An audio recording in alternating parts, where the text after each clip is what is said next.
Shalom. Selamat datang di Renungan Harian Rhapsody of Realities Indonesia, edisi 23 Agustus 2025. Judul renungan hari ini adalah, Kuncinya adalah melatih roh manusia. Ayat Alkitab pembukaan kita terdapat dalam 1 Timotius 4 ayat 8, yang berbunyi, latihan badani terbatas gunanya, tetapi ibadah itu berguna dalam segala hal, karena mengandung janji, baik untuk hidup ini maupun untuk hidup yang akan datang.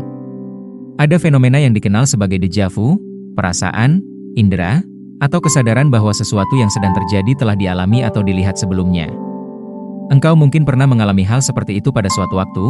Hal itu hanya memberikan kepercayaan pada fakta bahwa manusia adalah roh. Ketika sesuatu terjadi dan engkau merasa pernah melihat atau mengalaminya sebelumnya, itu karena rohmu benar-benar terlibat dalam pengalaman tersebut meskipun engkau tidak dapat mengatakannya kapan. Itu mungkin terjadi melalui keadaan di bawah sadar, melalui penglihatan, atau bahkan mimpi. Banyak yang telah mencoba untuk menyelidiki hal ini, bertanya-tanya apakah pengalaman seperti itu benar-benar nyata.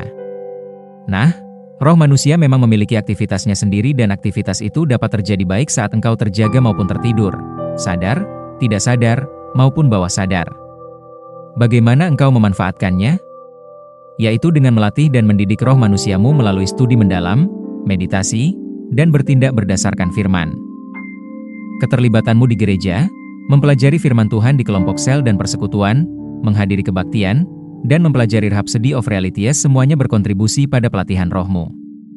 Namun, engkau dapat mempercepat prosesnya dengan mempelajari firman Tuhan secara sengaja dan menerapkannya. Yakobus 1 ayat 22-25 berkata, "Tetapi hendaklah kamu menjadi pelaku firman dan bukan hanya pendengar saja, sebab jika tidak demikian kamu menipu diri sendiri.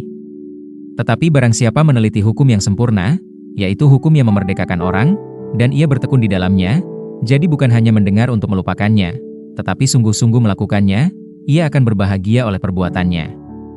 Saat engkau bertindak berdasarkan firman, rohmu terlatih, pemahamanmu dipertajam, dan engkau menjadi lebih selaras dengan realitas rohani. Mari kita bersama-sama ucapkan pengakuan iman berikut. Rohku selaras dengan realitas rohani, diterangi oleh firman Tuhan. Aku bertumbuh dalam kebijaksanaan dan berjalan dalam kesadaran roh yang lebih besar.